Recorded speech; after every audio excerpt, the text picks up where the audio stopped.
Hello and welcome back to my channel Desified Umme. और latest update cash letters के हवाले से आज आ गई है, तो मैंने कहा आप लोगों के साथ साथ ही शेयर कर दूं। अब क्योंकि ऑफर लेटर्स का टाइम, जैसे कि मैंने आपको पिछली कुछ वीडियोस में बताया था कि अक्टूबर एंड तक कैश ऑफर लेटर्स आते रहेंगे, तो अब मैक्सिमम जो ऑफर लेटर्स हैं जनवरी इनटेक के लिए वो ऑलरेडी आ चुके हैं। और नवंबर का जो पूरा महीना है वो है कैश लेटर्स के लिए। तो कैश की जो डेडलाइन है ना, वो तमाम यूनिवर्सिटीज की, बहुत स्टूडेंट्स मुझसे पूछते हैं कैश की डेडलाइन के बारे में बताएं। तो देखें, कैश की जो आपके पास दो तरह की मतलब डेडलाइंस हैं कैश से रिलेटेड। एक पहली डेडलाइन तो यूनिवर्सिटीज आपको देती हैं after you get your unconditional offer letter. तो आपको एक कैश की डेडलाइन मिलती है, वो ये डेडलाइन होती है कि आपने अपने कैश से रिलेटेड जो डॉक्यूमेंट्स हैं सारे वो सबमिट करवाने होते हैं। जैसे कि आपके अगर कोई डिग्री या लैंग्वेज सर्टिफिकेट मिसिंग है तो वो आपने देना होता है, और साथ में आपके फाइनेंशियल डॉक्यूमेंट्स यानी कि मैच्योर बैंक स्टेटमेंट 28 दिन की वो लगती है, तो फिर आपका कैश इशू होता है। तो ये डॉक्यूमेंट सबमिशन की एक डेडलाइन यूनिवर्सिटी आपको देती है पहले।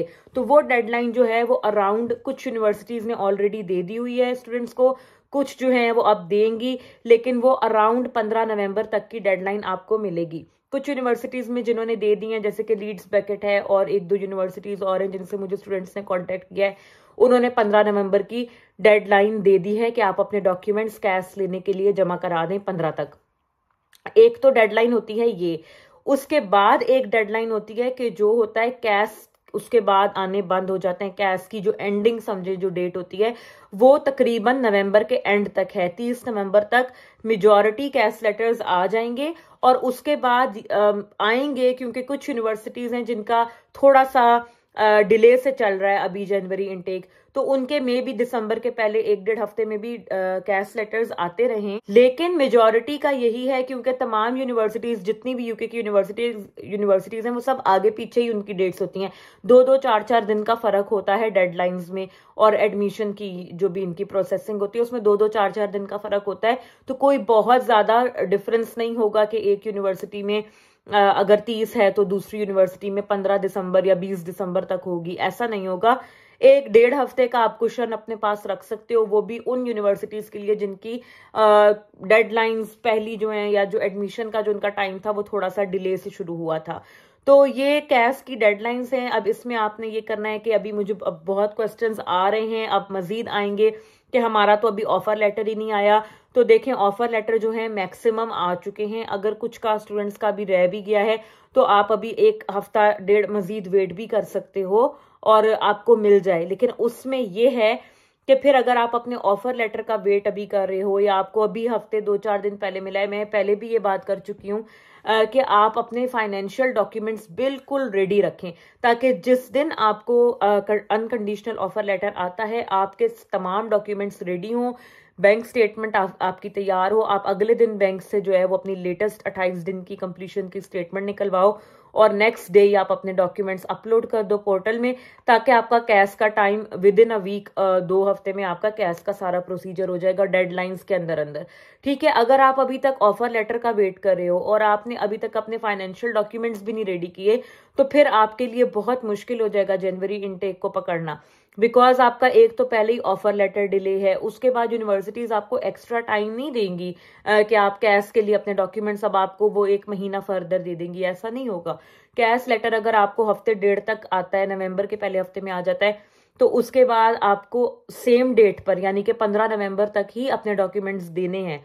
तो अभी भी वक्त है 15 दिन, मतलब नवंबर के एंड तक। वैसे तो अब बहुत मुश्किल है आपके लिए मैनेज करना, लेकिन अगर कोई स्टूडेंट्स ऐसे हैं जिन्होंने अभी तक फंड्स अरेंज नहीं किए हैं, तो प्लीज वो पहली फुर्सत में अपनी बैंक स्टेटमेंट शुरू करा दें, ताकि आप लोग फर्दर डिलेज से, प्रोसेसिंग के जो जितने भी झंझट होते हैं उनसे आप लोग बच सकें और आप लोगों का जो है वो प्रोसेसिंग हो जाए।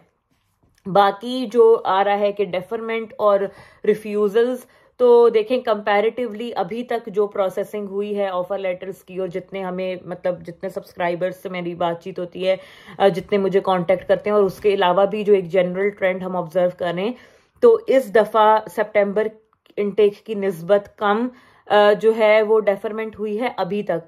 और कम रिफ्यूजल्स हुए हैं। तो उम्मीद यही की जा रही है कि जितने लोगों ने जनवरी इनटेक में अप्लाई किया है मैक्सिमम को इस दफ़ा वो एकोमोडेट कर लेंगे यूनिवर्सिटीज़, और सबको ही तकरीबन एडमिशन मिल जाएगा।